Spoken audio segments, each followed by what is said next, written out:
Guys and welcome back to my channel. तो पहले के पार्ट में हम लोगों ने देखा था कि वेनिंग और वो मिस्टीरियस पर्सन सभी क्लैन लीडर्स को सवालों के बीच में छोड़ के गायब हो चुके थे। यहाँ पर सभी क्लैन लीडर्स ने अपना अपना क्लैन पहले की तरह इस्टेब्लिश कर लिया था। इसमें उन्हें पूरे 2 मंथ्स लग गए सब कुछ पहले की तरह ठीक करने में।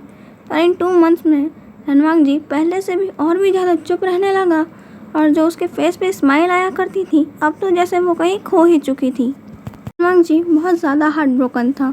वो अपना दुख सबसे छुपाना चाहता था पर उसकी आंखें सब कह देती थी।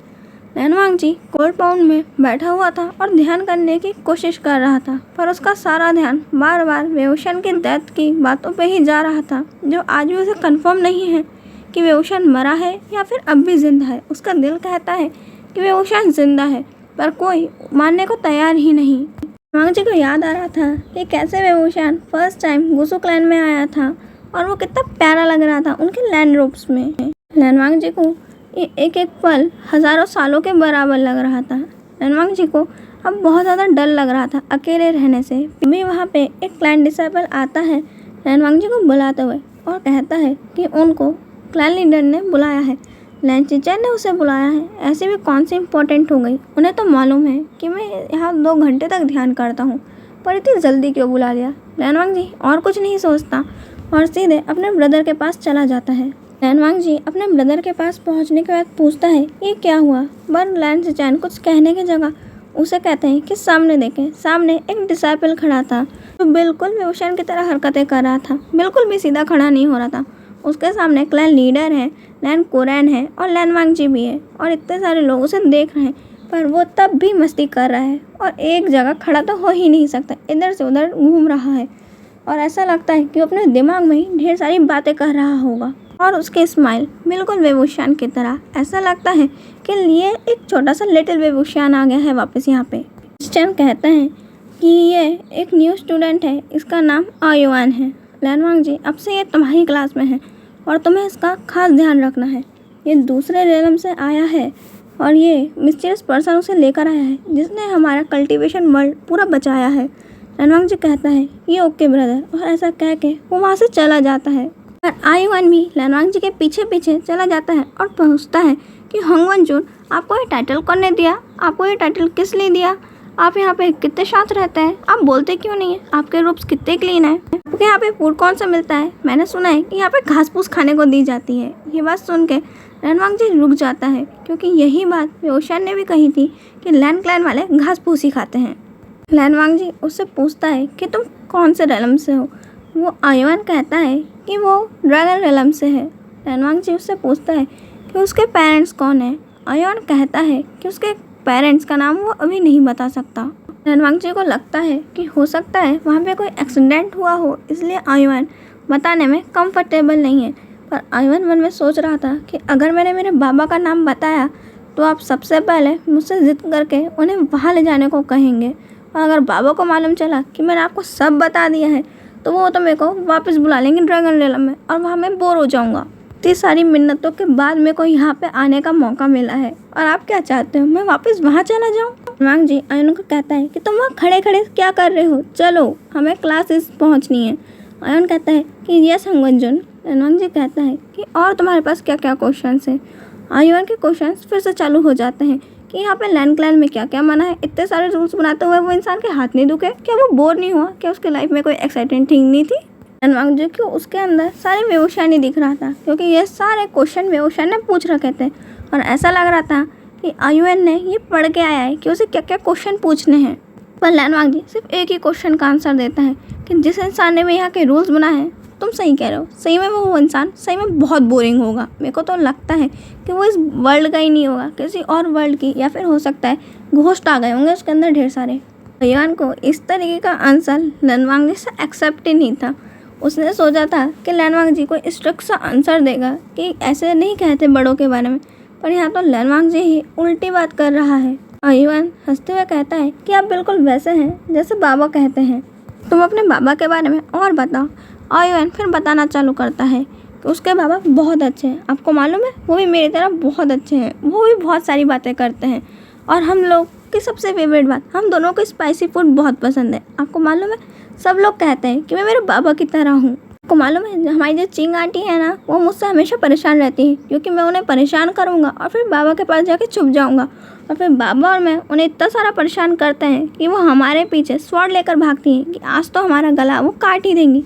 पर थोड़ी देर बाद नींग अंकल उन्हें शांत करा देते हैं और इसलिए हम लोग बच जाते हैं, नहीं तो हमारी जान तो तभी चली जाती। वांगजी और आयुन ऐसे ही ढेर सारी बातें आयुन के बाबा के बारे में कर रहे थे और लैन वांगजी जितना हो सके उतना ज़्यादा आयुन के बाबा के बारे में जानना चाहता था। पता नहीं क्यों, पर इसको जान के लैन वांगजी को बहुत अच्छा लग रहा था। उसके दिल को सुकून मिल रहा था। ऐसा लग रहा था कि लैन वांगजी अपने वेवशान के बारे में ही सोच रहा है। पर तभी आयुन का टोकन चमकता है और उसके सामने मिस्टीरियस पर्सन आके खड़ा हो जाता है और वो कहता है कि आपको ड्रैगन किंग ने बुलाया है क्योंकि आप बिना बताए ड्रैगन वैली छोड़ के यहाँ पे आ चुके हैं और उन्होंने इस बात पे ऐलान कर दिया है अगर आपको लेकर नहीं आए तो कोई भी मत आना और किसी को खाना भी नहीं मिलेगा। आपको मालूम है मुझे खाना कितना पसंद है और आपके कारण मेरे को खाना नहीं मिलेगा। सोचिए कितनी बड़ी बात है मेरे लिए। आयुन कहता है कि अंकल आप ऐसी बातें कैसे कर सकते हैं, मैं आपका प्यारा नेफ्यू हूँ, आप थोड़ा सा बहाना बना सकते थे बाबा के सामने। वो मिस्टीरियस पर्सन कहता है कि अगर तुम्हारे बाबा को मालूम चला कि तुम्हें ड्रैगन क्लैन से मैंने चुपचाप से बाहर निकलवाया है, वो मुझे इस वर्ल्ड के बाहर भिजवा देंगे। वांगजी का शॉक्ड के मारे मुंह खुल जाता है। जो मिस्टीरियस पर्सन 24 घंटे तक गुस्से में और इस तरीके से बातें करता था जैसे बहुत बड़ा सिंसियर इंसान होगा, वो बच्चे के साथ बच्चे बन के बातें कर रहा है और ऐसा बात कर रहा है कि वो ड्रैगन किंग से तो बहुत डरता है और उसके पीठ पीछे उसकी बुराई कर रहा है। मिस्टीरियस पर्सन कहता है कि हंगवनजुन आपका मुंह बंद कर लीजिए, नहीं तो मालूम चला आपके ऐसे एक्सप्रेशंस के ऊपर भी यहाँ पे कोई रूल हो कि ऐसे एक्सप्रेशन भी नहीं दे सकते और इसके ऊपर मुझे पनिशमेंट मिल जाए।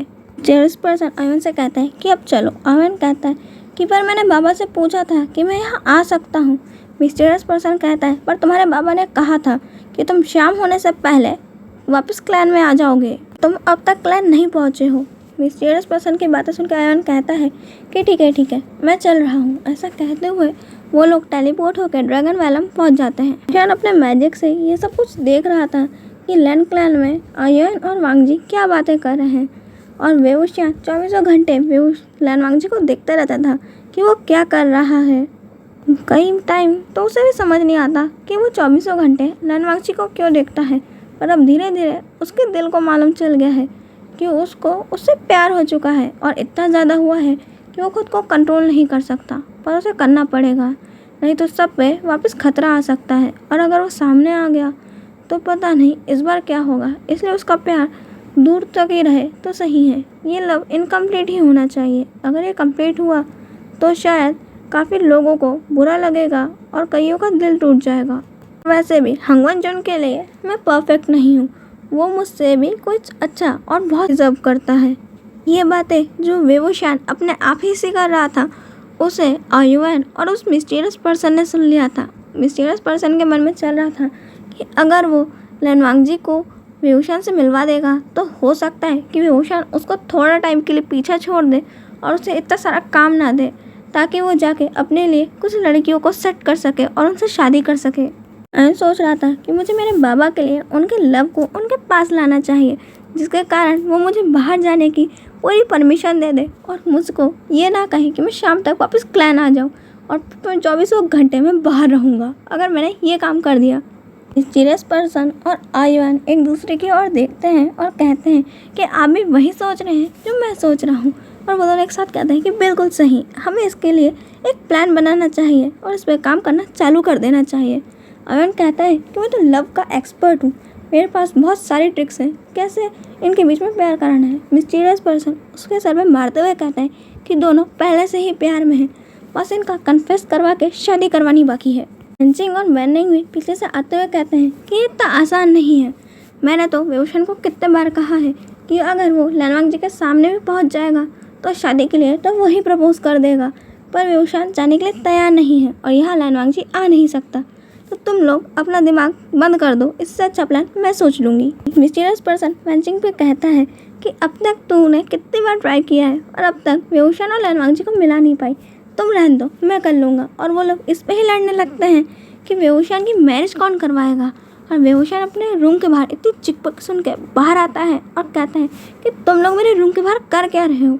आयुन तो बिल्कुल क्यूट बेबी बनके कहता है कि बाबा मैं तो ये बोल रहा था कि इन्हें आपका फेवरेट फूड बनाना चाहिए और ये लोग ही अपने अपने फेवरेट फूड के लिए लड़ रहे हैं। देखो ना कितने गंदे हैं, मुझे स्पाइसी फूड नहीं खाने दे रहे। रोशन कहता है कि मेरे क्यूट लिटिल बनी को कौन खाने से मना कर रहा है, उसे जो खाना है वो खाएगा।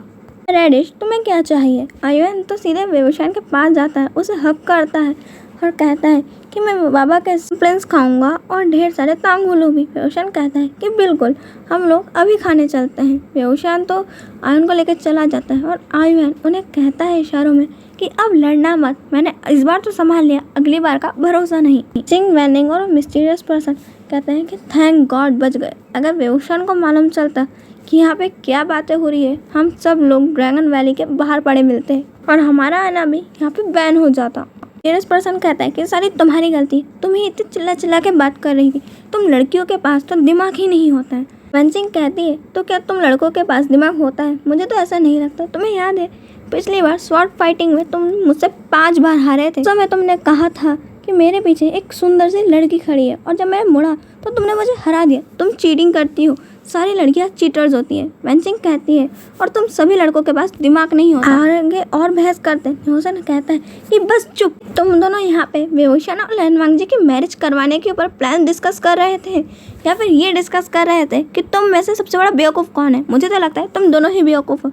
ऐसा कहते हुए नेहोसन वहाँ से चला जाता है और नेहोसन कह रहा था कि कह तो दिया, बस कोई मारे ना, क्योंकि बेचारे ने बहुत ज़्यादा गट्स कह के ये कहा था, नहीं तो बेचारा शाय बंदा है। आप लोग भी सोचिए कि वेवशान और लैनवांग जी की मैरिज कैसे करवाई जाए, उसके लिए कोई ना कोई के दिमाग में कोई ना कोई प्लान तो ज़रूर होगा। मुझे कमेंट्स में ज़रूर बताना। बाय, आज के लिए इतना ही।